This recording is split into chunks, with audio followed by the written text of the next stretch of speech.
Hey everybody, Rob here. It's time for a few stories from the ProRevenge archives. First one, block my promotion? I'll end your careers. Let's jump right in. Please hit that subscribe button for more Reddit revenge stories.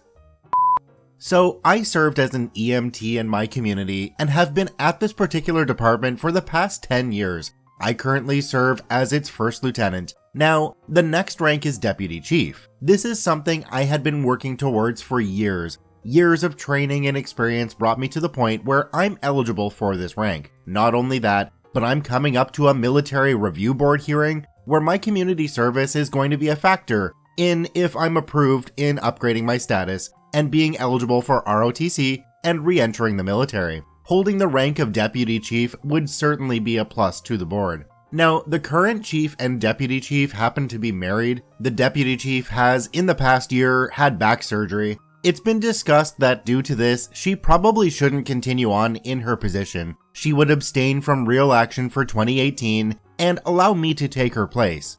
If she doesn't run, I am literally the only other person qualified to hold the position, apart from the chief. Her and I have discussed this at length, and she's very aware of how important it is to me. Finally, we come to elections. I suppose you can guess where this is going. After almost a year of planning, discussing, and promising, at the last minute, she's nominated by her husband, accepts the nomination, and is elected, beating me by only a few votes.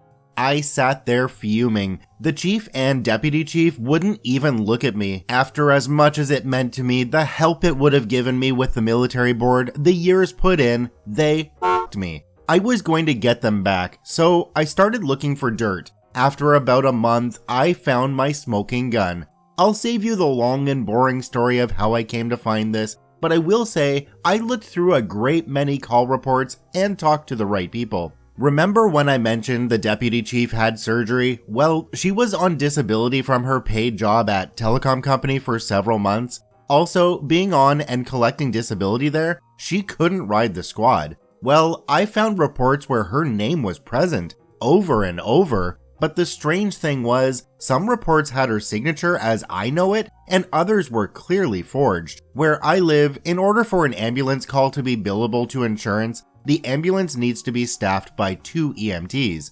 You can still roll an ambulance without 2 EMTs, but you can't bill insurance to it. I investigated this and learned that the chief had been signing his wife's signature on calls he took with only 1 EMT, so it appeared 2 had been there.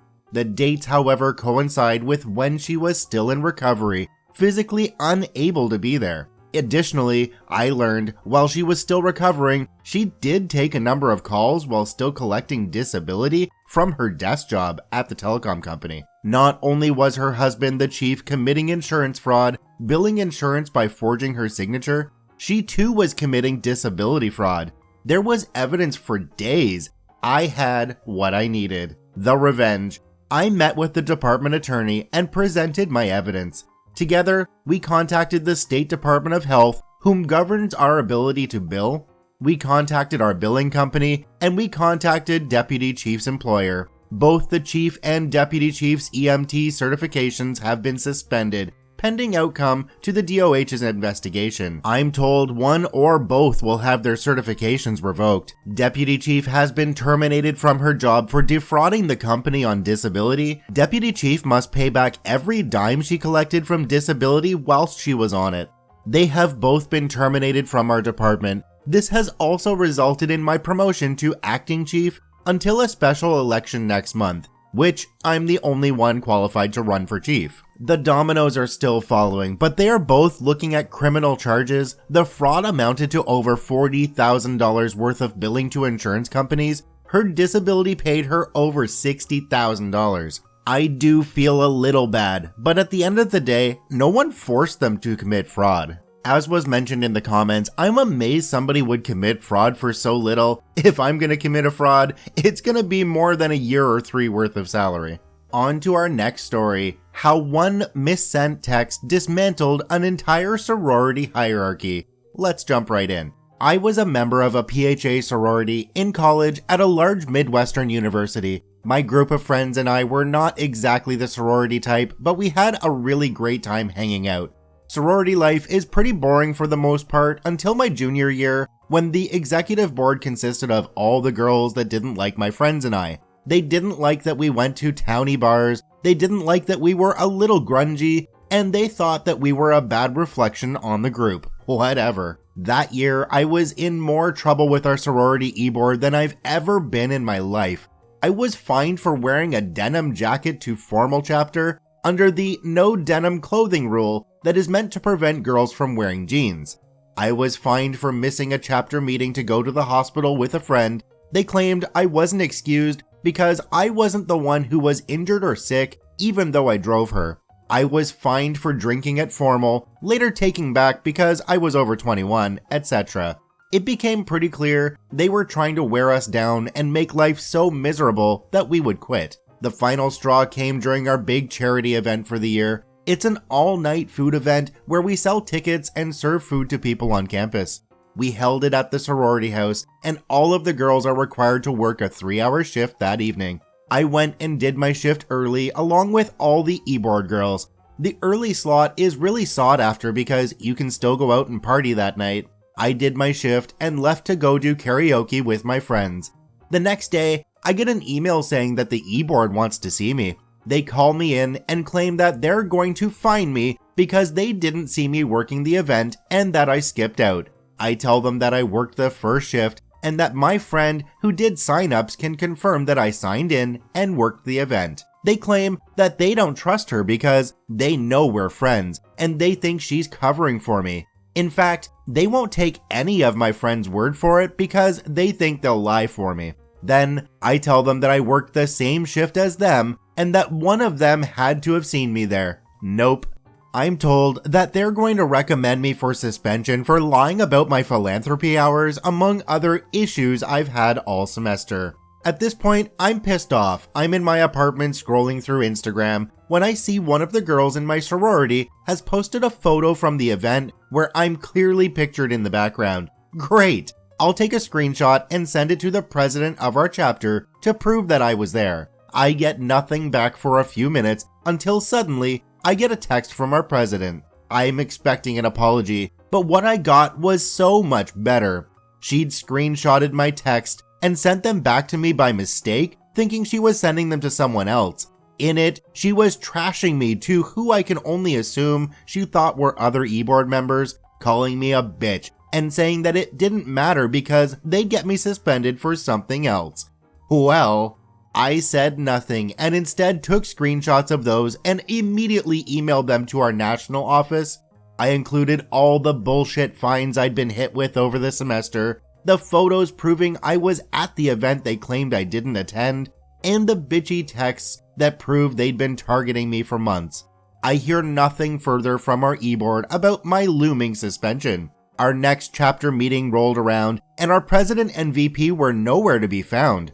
Our national office sent in a few representatives and told everyone they were conducting interviews into some allegations about bullying and targeted harassment. The investigation ended up revealing that our e-board had created a list of undesirables that they had targeted and wanted kicked out or forced to quit. They even had a group chat where they planned out how they were going to get us all kicked out or make us so miserable that we just quit. Shit hit the fan and nearly our entire e-board got kicked out of our sorority. Does joining a sorority feel like grooming for an HOA to anyone else?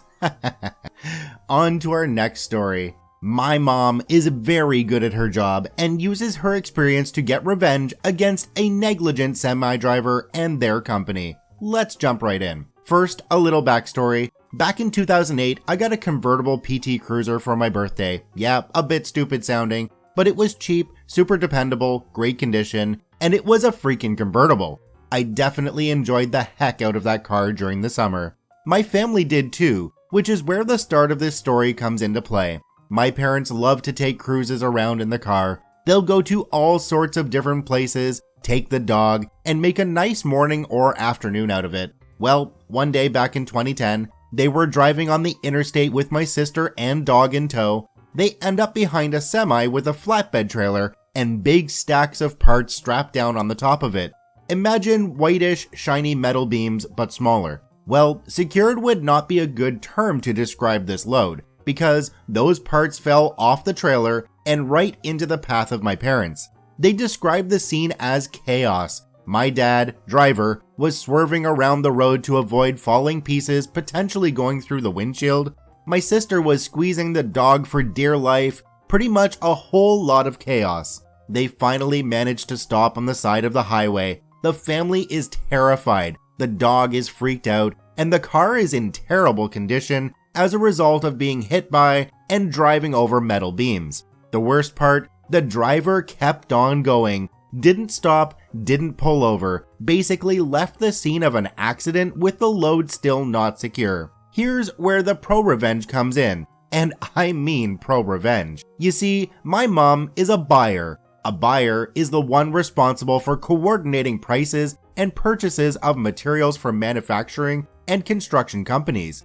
Cool fact about my mom, she's very good at this and has a lot of experience when it comes to part identification. And wouldn't you know, there were parts all over the highway. So she, my dad, and my sister all go around collecting the metal pieces that had fallen off the trailer. She then proceeds to go home and uses her work experience to track down exactly where these parts came from. Keep in mind that the only thing she had to go off of was a random string of numbers on each part she retrieved. Not exactly easy for the average person, and it took her about a week to finally get to the end result of the research. Using only that information, as well as all the knowledge and experience she has gained over the years from being a buyer, she not only identified the company who produced the parts, she could also identify where they were produced, the driver of the semi, as well as the destination of the parts. She contacted the manufacturer and threatened to press charges for what had happened. Since my mom had all of the evidence, the parts were definitely for commercial usage only and shouldn't be in the hands of some mom 150 miles away from the parts destination. As well as the vehicle damage to prove what happened, the manufacturer was forced to pay out to fully repair the car, $5,000 in total. Needless to say, the semi-driver was also fired for negligence. This was a great story, but the comments made me giggle a little bit more because there were so many of them about how they got a working PT Cruiser and how were they able to keep a PT Cruiser at highway speeds. It's a great read. The link to this story is down below. I want to thank all three OPs for posting their stories to the ProRevenge subreddit. You can visit them at the links in the description below. Please go there and give them an upvote.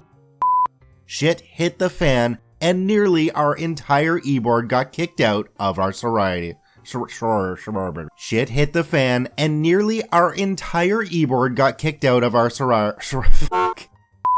Once again, this is Rob from Karma Comet Chameleon saying thanks for watching. If you enjoyed the video, please hit that subscribe button, drop a like, and share it with your friends, and we'll see you in the next one.